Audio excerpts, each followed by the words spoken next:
There's so much advancement in treatment for the kids. And because of that, less parents will go home with empty arms, having left their deceased children in the hospital.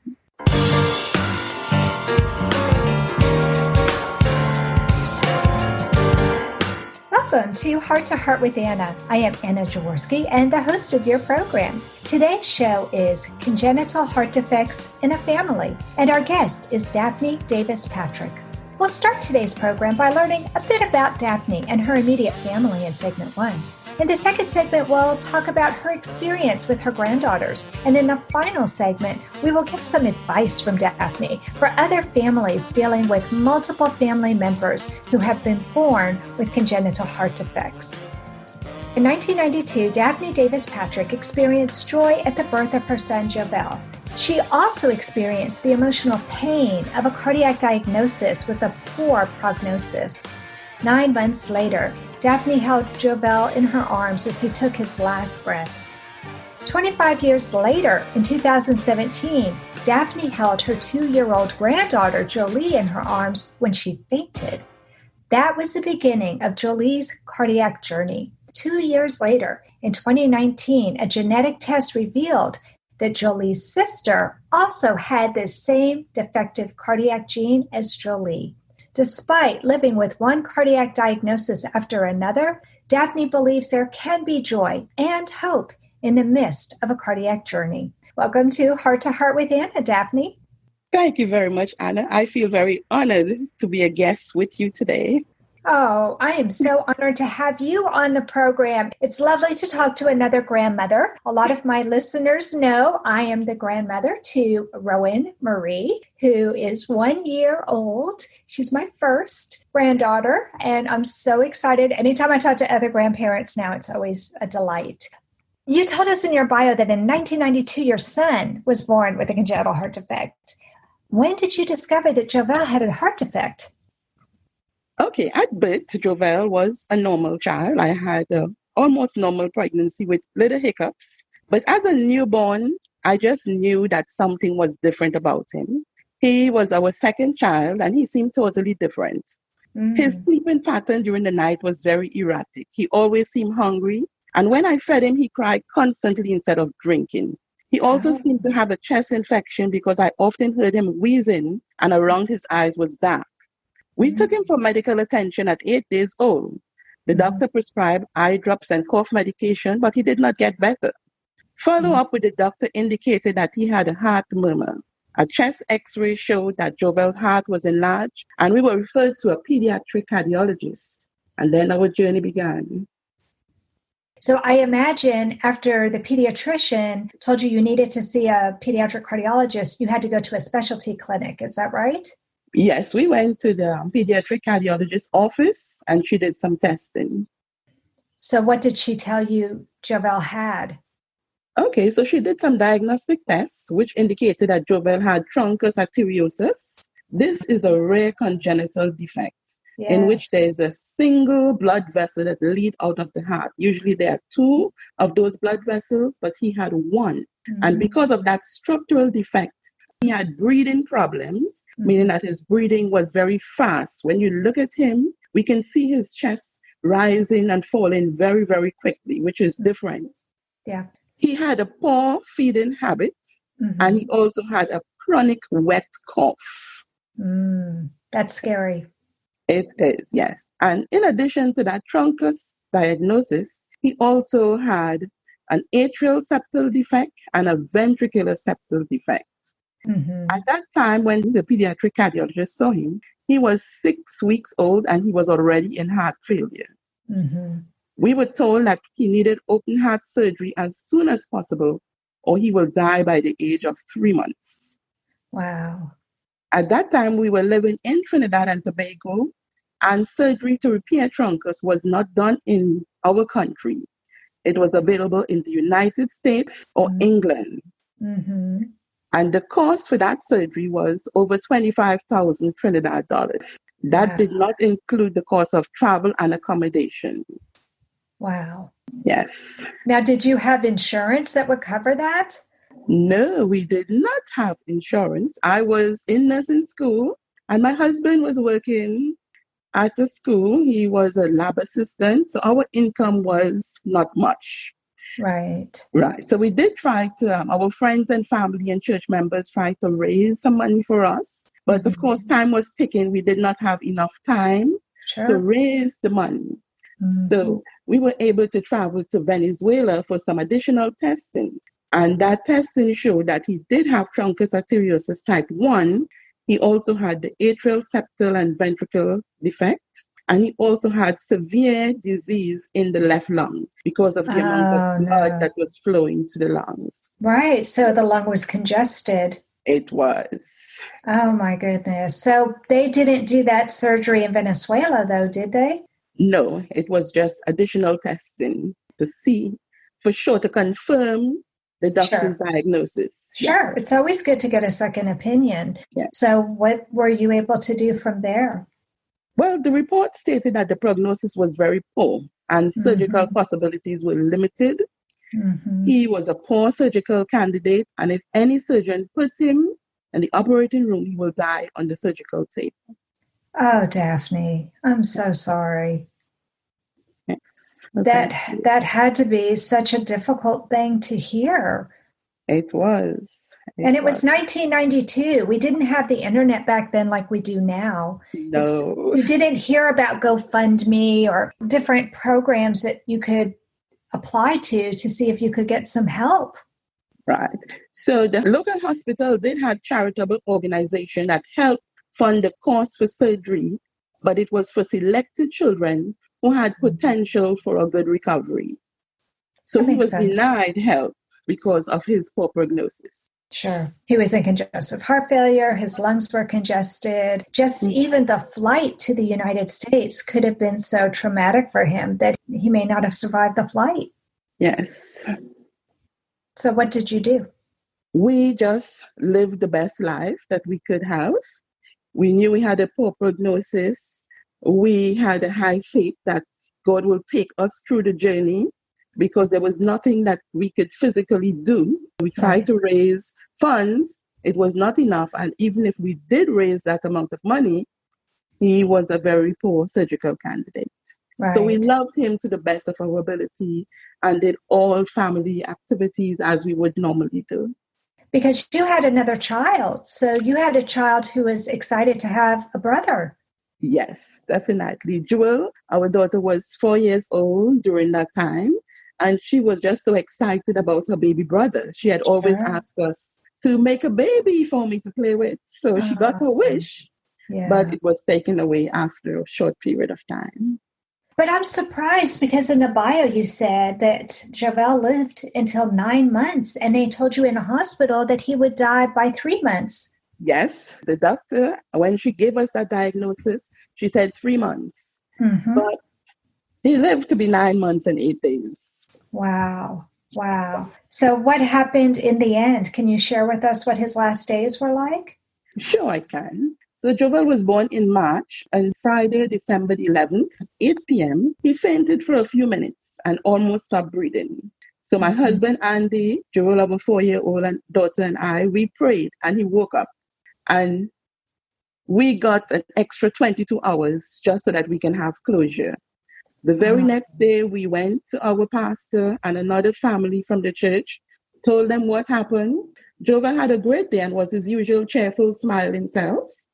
Within 15 minutes of our arrival back home to the house, Joval's heart stopped for the last time. He passed out in my arms. I placed him on the kitchen table, gave him chest compression, even though I knew that this was going to happen. I still could not just stand and look at my son without trying to do something.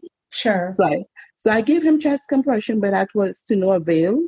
And he breathed his last breath on Saturday, December 12th at 5:50 p.m., 9 months and 8 days after he was born. God gave me a sense of peace while I closely held him in my arms for the last time as the warmth of life left his body. Texas Heart Institute were offering us a mechanical heart, and he said, "No, Dad, I've had enough. Give it to someone who's worthy."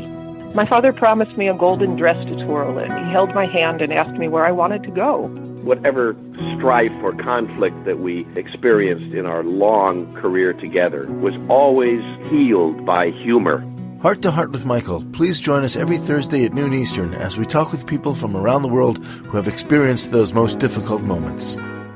This content is not intended to be a substitute for professional medical advice, diagnosis, or treatment. The opinions expressed in the podcast are not those of Hearts Unite the Globe, but of the hosts and guests, and are intended to spark discussion about issues pertaining to congenital heart disease or bereavement. You are listening to Heart with Anna. If you have a question or comment that you would like addressed on our show, please send an email to Anna Jaworski at anna@hearttoheartwithanna.com. That's anna@hearttoheartwithanna.com. Now, back to Heart with Anna. Daphne, let's start this segment by talking about your other family members. You said you had 2 granddaughters with a congenital heart defect, but I'm curious, before we talk about your granddaughters, were you concerned about your daughter, that maybe something would be wrong with her too? Did you ever have her tested? No, Joval had no problems during her childhood or even adult until during pregnancy.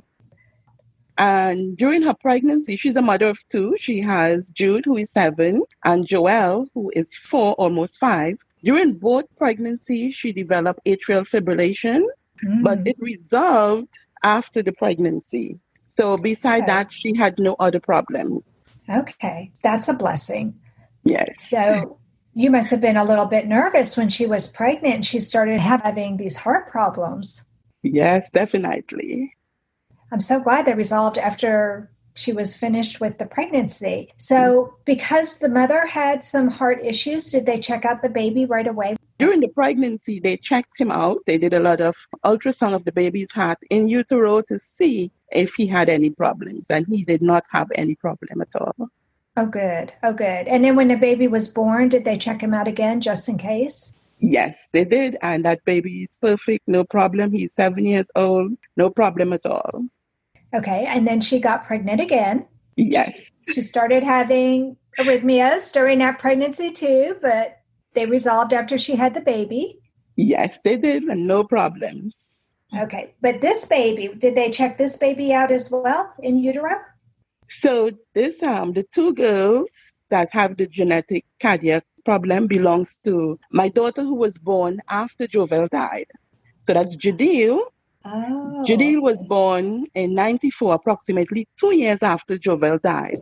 Because of our experience, we got her checked out very early, and it showed that she had a hole in her heart, but the doctor said that it would close up after a few weeks. So, of course, that was devastating. Sure. Jody's name means God give joy. So I was like, God, where is the joy that you promised me? I don't want to have 2 children with cardiac problems, knowing the problem that happened with Joval. Right. Yes. Okay. But things got better. Good. My granddaughter also had a heart murmur, and they said that she had a hole in her heart. So, of course, we were a little bit panicked as well, and it has already resolved. So did this baby's heart problem also resolve? It did. After a few weeks, that heart problem resolved, and she had no problems at all. Good. Yes. So she lived up to her name.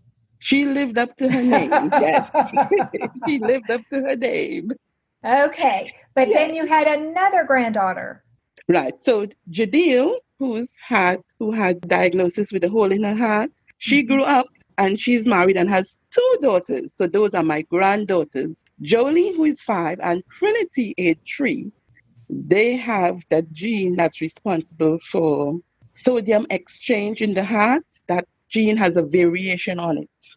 Oh, so they were born with arrhythmias then? They were born perfectly. They were born healthy, no problems, until Jolie was 2 years and 5 months. Okay. Mm-hmm. And then you were holding her in your arms, and all of a sudden she passed out. Yes. In August 2017, we went on a family trip, which we usually do. Mm-hmm. And Jolie was 2 years and 7 months. I had her in my arms, and she just fainted away. I just had an uncanny feeling that something was wrong. Mm-hmm. She awoke, looked good, felt good, no problem. But we did take her to her doctor to get checked out. And when she was doing an ECG, it showed that she was having an abnormal heart rhythm that needed immediate intervention. Right, right. Wow. So that must have been scary. Were you with your daughter when she was having this appointment? My eldest daughter, Joval, was there with her. And they text me and I reached them immediately. So I was there throughout all of the interventions that they had to do to get the heart to try to restore its normal rhythm. So did they do an ablation on her or did they just give her medication? They did numerous ablation. They did cardiac conversion. They did quite a lot of procedures on my little 2.5-year-old. Poor baby. Yes. Wow. Wow. That's a lot for a little girl to go through. And it's a lot for mom and auntie and grandma to go through too. Yes, it is. So they decided to test her sister. Yes. So when they did all the different testing and realized she has probably about 4 or 5 different cardiac diagnoses, they had to put a pacemaker in her. And they said, we got to see if this is genetic because the physical structure of her heart is perfect. Right. So they did genetic testing on Jody, and it showed that she had the gene. The gene, it's a SCN5A gene, which is a variation on that gene. That gene is responsible for sodium exchange in the heart, which would regulate rhythm and transmit signal. So hers was not working, so they decided to do the testing to show what it was. Yes. Okay. And so the only help for her is the ablations, cardioversion, and then finally, ultimately, they decided to put a pacemaker in her. So it doesn't sound like there was any kind of medication that was going to fix that sodium exchange problem. So they did try medication, and the side effect of that medication caused her heart to stop on 2 occasions. Oh my gosh, that's scary. So they did try, and one of the times I was there in the ICU with her when her heart stopped, and I began the chest compression before the team came and took over. What a good grandmother you are. Oh my gosh, you probably saved your granddaughter's life. Yes. Wow, that's amazing. And then they checked Trinity and discovered she had the same problem? Well, when Jody tested for that gene, they tested her mother, Jody. Hers was negative. We tried to get them to check Trinity, but because Trinity had no sign or symptoms, insurance denied it. But in 2019, their father, my son-in-law, had a medical cardiac emergency. And he tested positive for the gene, so he needed cardiac surgery. Oh my gosh. Oh my gosh. What are the odds of your daughter having a genetic predisposition in her family, then marrying somebody who also, and neither one of them knew. Neither one of them knew. Oh my goodness. Now, please tell me that the father is okay. Yes, he's okay. He has a pacemaker like Jolie also now. Wow. That's amazing. Yes. And so then they said, maybe we should check Trinity, right? Yes. So insurance approved it because there were now 2 members of the same family with the gene. And we found out she also has that gene. So what did they decide to do? With Trinity, it's just monitoring. We will just monitor to see if there is any fainting or anything out of the normal. Then they will look to see if she needs any intervention. But right now she is normal, but she has that gene lurking in her body. Wow, that's amazing. So you really have been very blessed in your family that for this generation, in any case, when there was a problem, there was an intervention that was able to save their lives. Yes, it is. Hi, my name is Jamie Alcroft, and I just published my new book, The Tin Man Diaries. It's an amazing story of my sudden change of heart as I went through a heart and liver transplant. I can think of no better way to read the Tin Man Diaries than to cuddle up in your favorite Hearts Unite the Globe sweatshirt and your favorite hot beverage, of course, in your Hearts Unite the Globe mug, both of which are available at the Hug Podcast Network online store, or visit heartsunitetheglobe.org.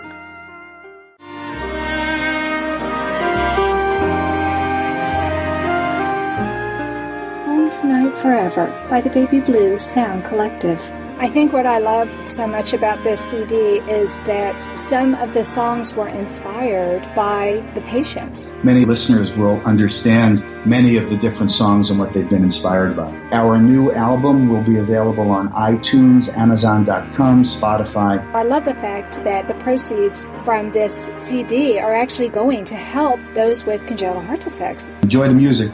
Home Tonight Forever.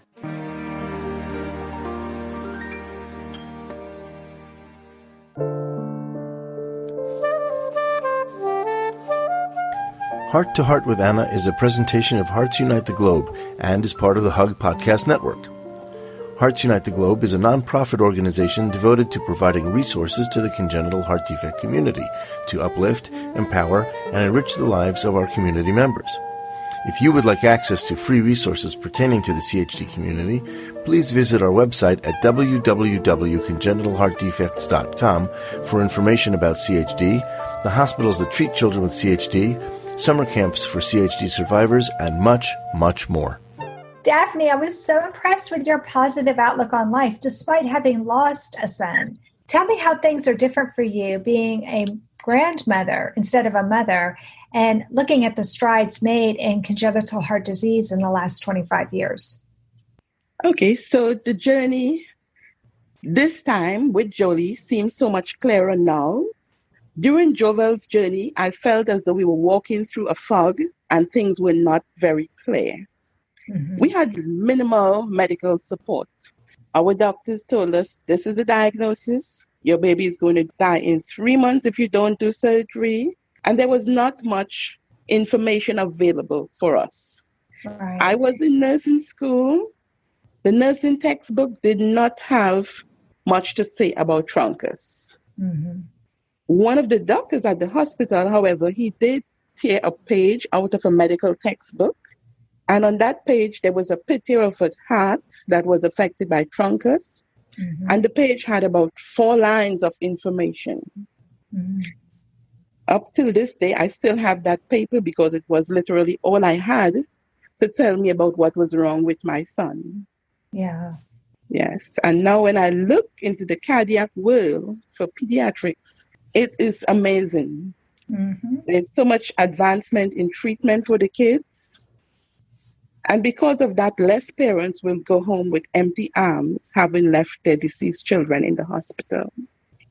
Absolutely. Yes, you have seen a humongous change in the percentage of children who pass away because there really was nothing available, all the way to the point of now where most of the children do make it home alive. Yes. And as a nurse, it must be very different. Did you decide to be a pediatric cardiology nurse? No, I did not. I think I would have been consumed by too much grief. Yeah. If I see so much. Right. But I did have experience working in the pediatric ICU with children who had heart surgery. Whilst in Trinidad and Tobago, mm-hmm. they did start doing pediatric open heart surgery for cases that was not very complex. Right. So I did have the opportunity to care for some of those kids. And you're an international nurse, right? You worked in Trinidad and Tobago, but now you're here in the United States, right? Yes, I worked in Trinidad and Tobago, and I've been in the U.S. for quite a few years now, and I've worked here also. I believe you were telling me that you're an instructor now. Is that true? Yes, I am a nursing instructor in a local school of nursing, and I feel honored to be able to impart my knowledge to the younger generation. Right. I know that there are some families who are listening today who know or suspect that their congenital heart defects are also hereditary. What advice do you have for these families? I would say ask questions mm-hmm. and write down the answers. Because sometimes the doctor will be giving you the information, but it's so much information that it's always good to write it down so you can look back at the answers after. So ask question, write it down so that you can review it over and over to understand what's happening. Right. You get information overload when you're first meeting with the doctors, especially when you think that your child is fine and you don't have a history in your family of children with heart defects. That is correct. And the next thing I would say, it's okay to cry, but don't let the grief overwhelm you and consume you that you can't function. Right. Yes, there are different stages of grief. Denial, the doctors say, oh, your baby is ill. You will want to deny that they're talking about the wrong baby. They're not talking about my baby. He was well. Right. You can become angry at yourself for missing signs, angry at the doctor for telling you the bad news, angry at the world. Yes, some people get angry at God too, and that's totally normal. It is. It is. And in order to help you go through all the different stages of grief, you want to talk about it. Join a support group, whether it's virtual, via social media, or face-to-face. Talk about it with family and friends. Or even a counselor. It's okay to go to a counselor. Yes. Sometimes an outsider to the family can help you gain a better perspective because they're not grieving. If you talk to your family members, they may be grieving too, and you may not grieve the same way. So sometimes that can cause problems. Yes, I totally agree. And I would say also, let the child live a normal life. Oh, let yes. them blossom. Yes. Yes. Let them blossom and do as much as they can do unless it's not medically permitted. Right. So especially in the time that we are having right now with COVID, based upon your child's condition, you may want to tailor it, but don't restrict the child. And of course, I would say genetic testing on other family members will help you deal with the future. Yes, absolutely. That genetic testing helps you because knowledge is power. Don't you think, Daphne? It is. It is definitely. Yes. It lets you know what you're dealing with. And would also help future generation, grandchildren, great-grandchildren, etc. Because once a child has that genetic disorder, it can be passed down to other family members, either later on or right now. So you want to do a genetic testing. Yes, that's all excellent advice. Well, Daphne, why don't you tell us what keeps you going and keeps you so optimistic about life in your family's cardiac journey?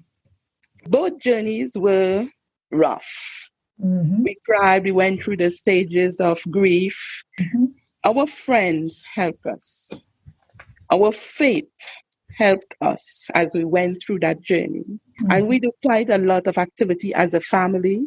Even now, we go hiking at least once a week, taking Jody and the other kids with us. We try not to live in a bubble. Good. We enjoy life to the maximum, but our faith has kept us sane, that we did not have mental breakdown because of this congenital heart disease in our family. And because of us going through this journey, I published a book, Joval and Jolie's Heartitude Journey. I would make sure that Anna has the link to put on the website so that if anyone is interested in getting the information as to how we survived this journey, you can get that information. And my personal goal is that our family's experience will be able to help other families, that they would not give up. I just love that. That is so beautiful. And tell us the name of the book again. And do you want to share your URL for the purchase order of the book? Okay, so it's Joval and Jolie's Heartitude Journey. That's the name of the book. Okay. And it's available at DrDaphheartitude.com, DrDaphheartitude.com. And we can have the link available for anyone who's interested in purchasing it. The link will also be in the show notes. So if you are looking at the show notes on Apple Podcasts or iHeartRadio or wherever it is that you listen to the podcast, if you read the show notes, I will have the link available there as well. I just love how you have been able to stay so positive and how you are working now to help other families who have children through your teaching and through the nursing that you've done, but also through writing this book. That's a legacy that you're passing on to future generations. Thank you. Thank you so much for coming on the program, Daphne. It's been a delight getting to know you. Thank you very much, Anna. I feel very honored to be able to share a segment of our life and our experience of living with CHD in our family. And I will tell all parents listening who are currently experiencing life in this journey, don't give up. Thank you very much, Anna. Oh, you are so welcome, Daphne, and thank you. That does conclude this episode of Heart to Heart with Anna. Thanks for listening today, my friends. Please come back next week on Tuesday at noon Eastern Time for a brand new episode. Until then, you can visit us at www.heartsunitetheglobe.org for more free information. And remember, my friends, you are not alone. Thank you again for joining us this week. We hope you have been inspired and empowered to become an advocate for the congenital heart defect community. Heart to Heart with Anna, with your host Anna Jaworski, can be heard every Tuesday at 12 noon Eastern Time.